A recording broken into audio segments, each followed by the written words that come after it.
Hello, folks. Great to have you back with us. In the last episode, we discussed about the key drivers for the Gen Z and Millennials for joining a particular company and the traits companies are looking for while hiring the new age workforce. Continuing our conversation today, we will discuss about how companies are realigning themselves with the new age workforce and the perspective leaders for them. Rambabu Srinivas, Vivek Tripathi, and Neha Jain. We would love to hear more from you about how Gen Z and millennials are reshaping the future of the workforce. Just one insight, guys. I forgot to tell you. Normally, Vivek, Srinivas, and Neha charge $1,000 per question for the answers they give. But considering that NASSCOM is doing a job for the country and trying to make India a destination for the world for outsourcing and automation, they are going to waive off those charges for us. And give them a big round of applause and also thank them for waiving off those charges.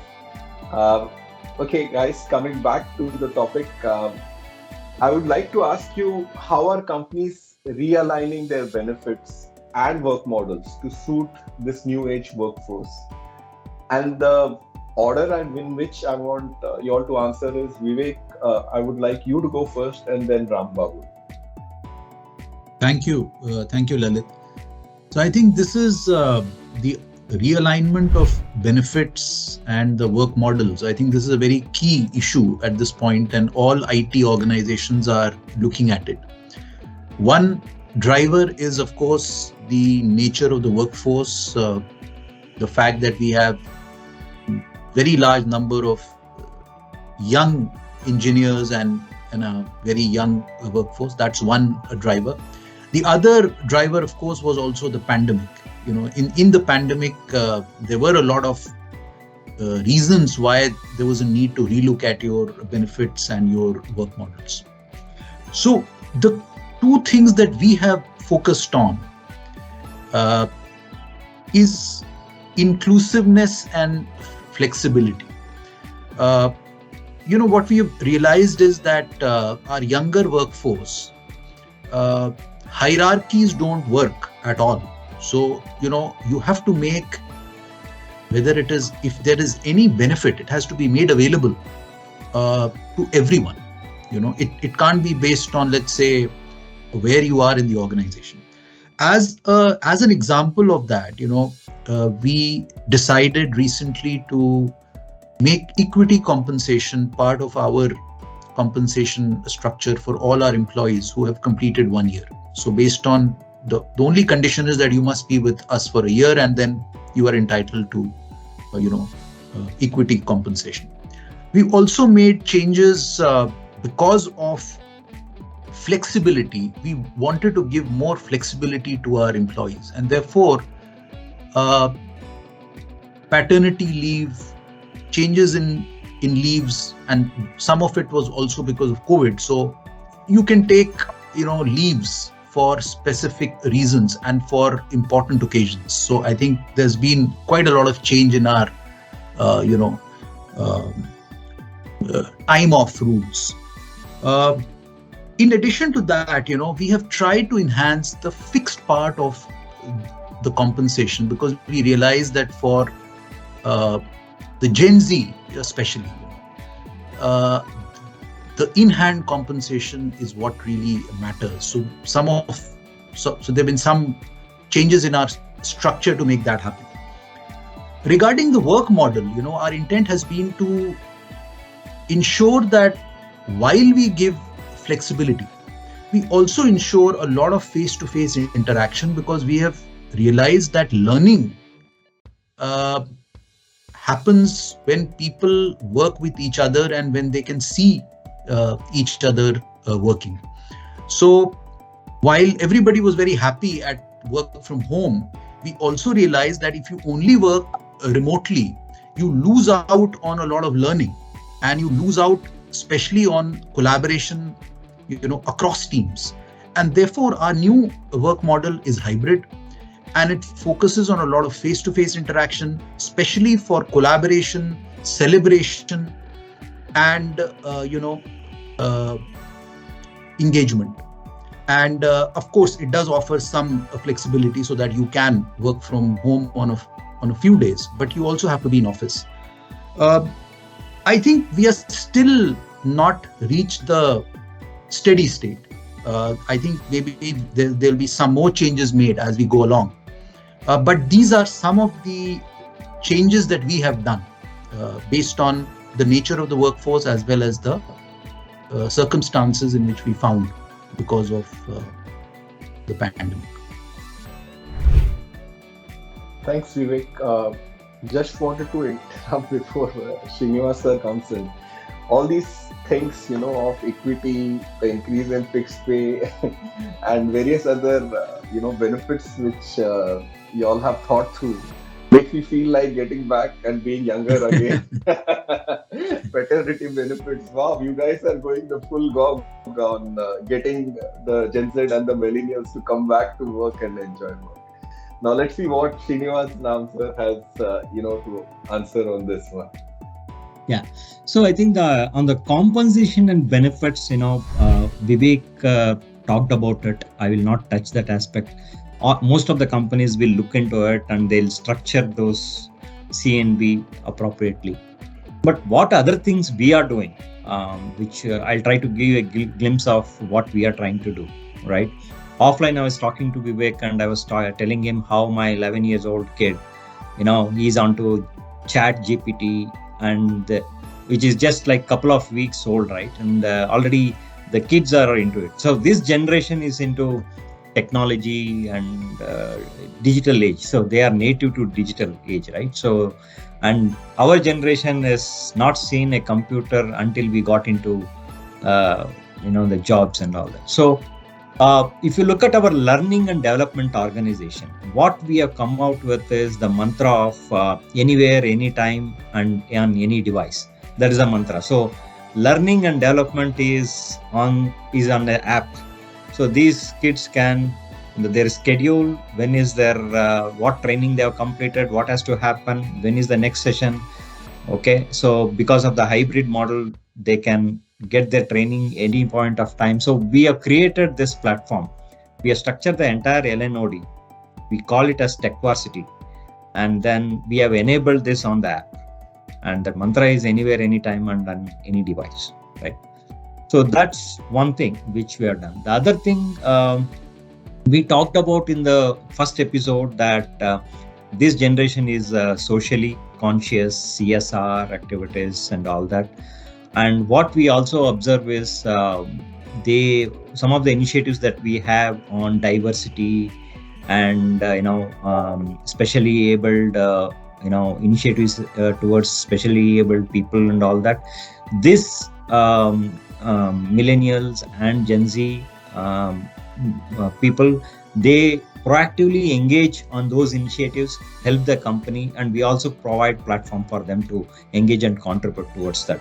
Some of the CSR activities that we do.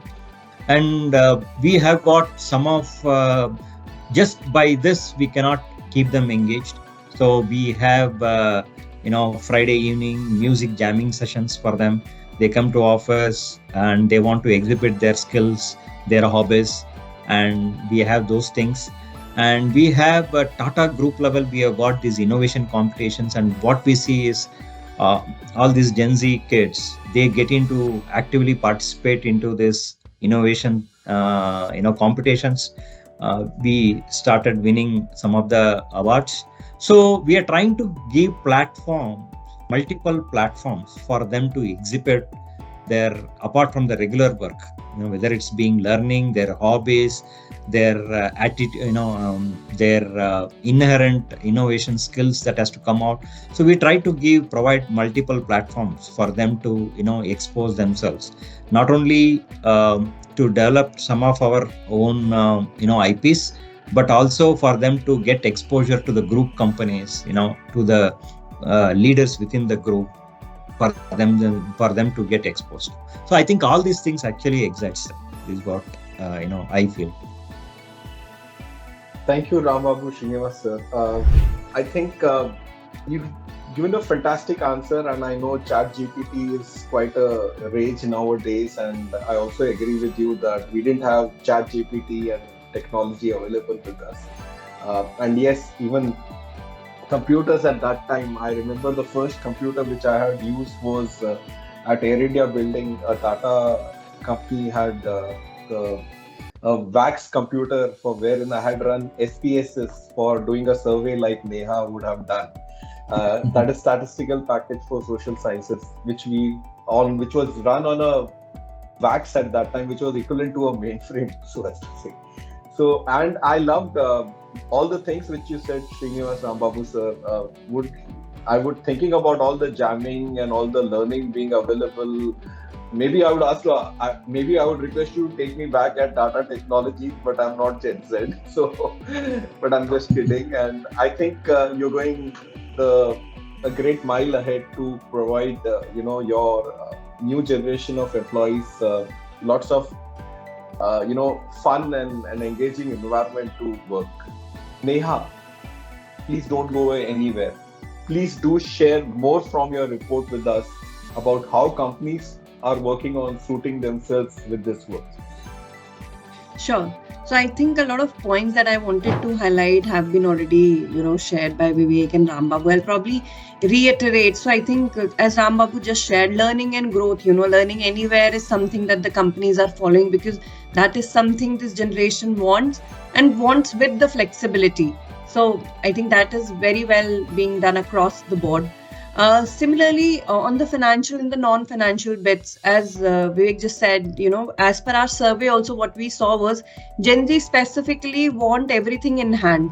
They're not somebody who will wait for a quarterly or an annual bonus and would prefer everything comes to them, by the month end. So they prefer living by the moment. So that is where they want everything that you're giving them by the month end. Don't wait for them, for a period to end and give them more benefits. So I think Gen Z comes with that mindset, and that is where I think a lot of companies are realigning the way they are, giving financial benefits to this generation. Similarly, another thing that we have seen is, today companies, when they get Gen Z onboarded, they really want to show them, what will be your career progression be like. And this generation is something who does not want to be kept blindfolded till, a year later, what will happen, they don't want to wait till that time. So when they're onboarded, a lot of companies today are showing them the career progression they'll go through so that today they know, how things can be moved for them and how will they move up the ladder. So that is something that they want to be sure of. And I definitely agree with that point that, they don't like the hierarchy bit. So if there is something that is being given, it has to come across the board. It doesn't have to be, you by the levels or, whether you are in the senior leadership or not. They want a equitable ground for them as well. In terms of, I think the point that I just heard Rambabu say, the jamming sessions and the employee engagement. So overall, they do value a lot of good work environment. And that is where they want such activities to be there. And that is something that, encourages or motivates them to be in office. So I think that is another part that they look up to. And in terms of everybody is working today in a hybrid work model. And I think both millennials and Gen Z, for their own reasons, they like flexibility. So I think flexibility is there to stay, hybrid work is there to stay, and that is something these people really, really value. Another point that we didn't touch is on the gig, working as a gig worker. So I think a lot of what we saw in our research is today, millennials are still, compared to a Gen Z and a millennial, if you compare, Gen Zs are more willing to work as a gig workforce also. So they are willing to try new things.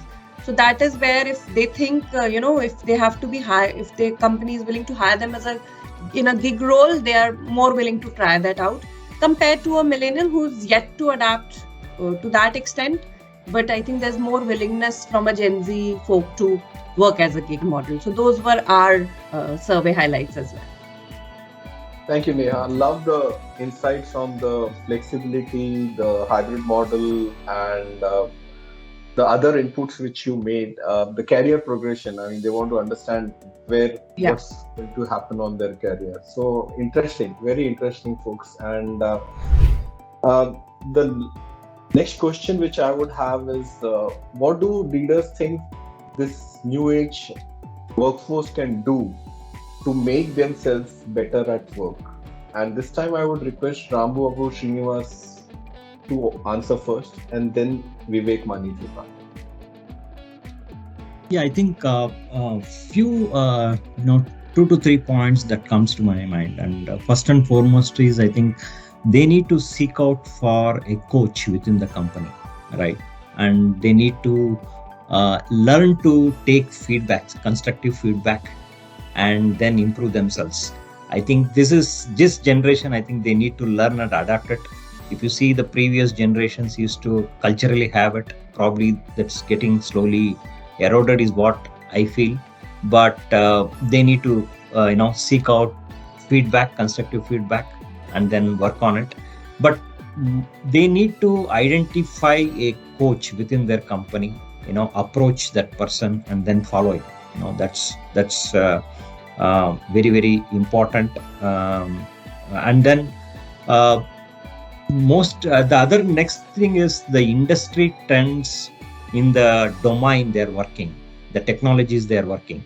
They need to be well aware. They once they complete their degree and they get into companies like us, and they think that their learning doesn't stop, right? It's a continuous activity. They need to have that learning attitude continue, and then they need to reach out to the multiple platforms that a company provides for learning, right? Not only the LNOD, it is also within the teams, within the projects, they need to reach out. And some of the platforms the companies provide, the internal webinars and the experts, SMEs sessions. So they need to reach out and learn. They need to keep themselves abreast with the latest happenings on their domains and technologies. This is extremely important. I think these two are paramount, which comes to me. And the third is they need to have a long-term view about their career. This generation, as Neha was talking about, the attrition saga that went in the last couple of years, I think this generation should stop this short-sightedness and then need to have a long-term view about their career, because a lot of things, takes time for them to understand. A full vehicle, automotive vehicle, if a full vehicle has to come out, it cannot come in few months. It takes time. And until they spend that time, they will not understand the entire life cycle of how the vehicle comes out. Without understanding, they will not have the overall 360-degree view about the projects, about the technologies. What they might have is a small view about that particular period if they keep hopping the jobs, and that will not result in a great career for themselves. So these three aspects are paramount for this generation. These two generations is what I feel. I think they can become, they can glow in their career if they give if they focus on these three aspects. Thank you very much. I think this makes interesting inputs. I mean, interesting thoughts, in terms of, having a coach in your existing company, continuously learning. You can't just stop learning, and also going forward on the domain pieces also, because the solution which you are providing to your clients is not necessarily only technology. It also includes your domain knowledge. So fantastic insights, Rambabu sir. And I would now request Vivek Tripathi to also answer this question, please. No, I think I completely agree with Rambabu when he says that this generation needs to, the new workforce, they definitely need to give whatever role they get into some time, because deep learning is going to be very important for a long-term career. So I think that's one point which I would kind of reiterate, though he has already made that point. In addition to that, understanding, I think we are almost seeing a little bit of a generation gap between the older managers in the IT sector and the new workforce. The onus is on the older managers, but even the millennials and the Gen Z, they need to reach out. And I think the point about getting a coach is a good one, that, get some more perspective, get a connect with an older, leader and get some insights would also be helpful. The third thing I would say is that, this generation is more fearless. They ask more questions. They want to break boundaries. And I think Indian IT industry definitely needs that, because we have been very good at solving problems, but we have probably not been that good at asking questions which are going to lead to the next, breakthrough. So I think that skill also needs to be something which they should hone and develop. And especially for companies which are in the product space, we definitely need people who push the boundaries. The last point would be that I think this generation is going to make the IT companies more diverse, because they are more open. They are more open to working with different kinds of people. And they are also going to bring in some of the other important concerns, global concerns like, sustainability, like the environment, center stage in their organizations. I find that my younger engineers, they are much more keen to work with, let's say, they are much more enthusiastic about CSR activities. They are more concerned about the environment. If they buy a car, they are more likely to buy a hybrid car rather than a normal car. So I think these things also, they are going to change their organizations because of their, because of these kinds of, areas. Also, they are going to make a change.